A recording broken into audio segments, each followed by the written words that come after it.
What's going on, everybody? Let's get right into it. Today, we're going to talk about Mexico going digital. I never thought I would see this coming right away, like this soon. I was hopeful that this wouldn't happen, but it looks like it's gonna happen in Mexico, where the Central Bank of Mexico is going to control all transactions at this point in 2 years. So they announced that in 2020, by the end of 2024, they're going to have a central bank central bank digital currency (CBDC). And what does that mean? Everybody should know at least the bad parts about having a centralized bank digital currency.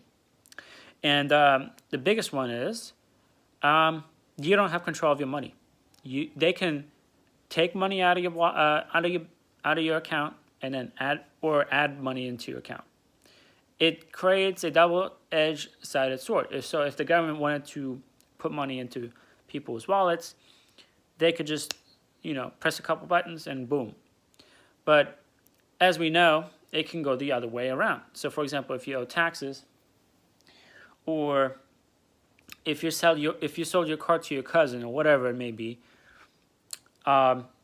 now that's going to be considered a taxable event. Now, in the United States, it has happened. People sold stuff and they just didn't put in their taxes because they don't want to pay taxes on something that they already pay taxes on. It's just stupid. Taxes on taxes. Like, we get taxed on everything. We get taxed on our income, and then we get taxed on the things we buy. So it's kind of like you're getting taxed 7 times over. But anyways, that's what's going to happen. The government is going to be able to go into people's accounts and check out all your transactions and then decide whether you owe them money.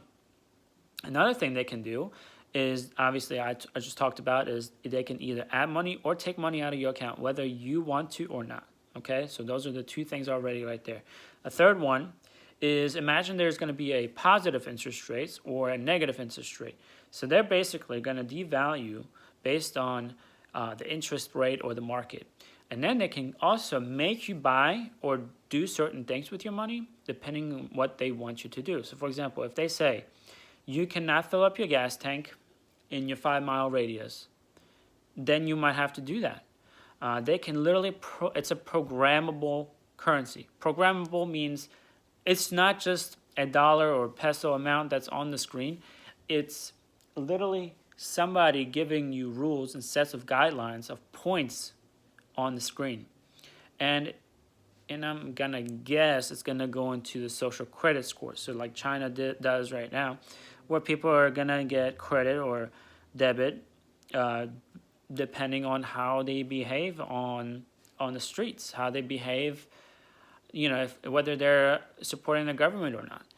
For example, if you're an enemy to the state, or for whatever reason, let's say you talk crap about them, they're gonna not favor you. They're gonna take away the ability to borrow money. So remember, this is not gonna be free. This is all just gonna be the same thing that we already have, but cash is untraceable. You can make a transaction somewhere, and nobody will know about it unless only the people that are transacting know about the transaction, and maybe a person who sees it. But that's about it. There's no log. So the government doesn't like that. So obviously they're going to create some sort of system. And if you go to Mexico, if you've ever been to Mexico, it's a very cash-driven society. Everything is paid in cash. Well, it's changing for sure. But in 2014, everybody used cash only. That's how bribery was done. I'm sure it has some good parts about it, but I just know that the moment government has a taste and a lick of power, they're gonna keep on getting it. They're not gonna stop. They're gonna keep on making it worse. And if you know anything about government, they're inefficient to make decisions effectively, right? So like, it's not that their programs are bad per se, because somebody had the idea to create it in the first place, maybe the lobbyists or whatever, but the implementation.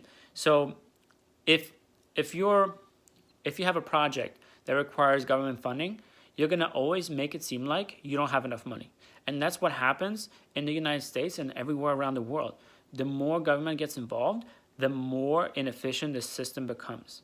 I can prove it to you, but I'm not going to go into that rabbit hole. But I just want to give you guys, if you're ever living around the world, especially close to the central United States or even the United States itself, because we're ready to implement the system, right?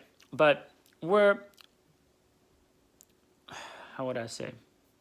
In the United States, I think people are waking up to the fact that the government is not efficient, and they don't want people that run this country run it to the ground.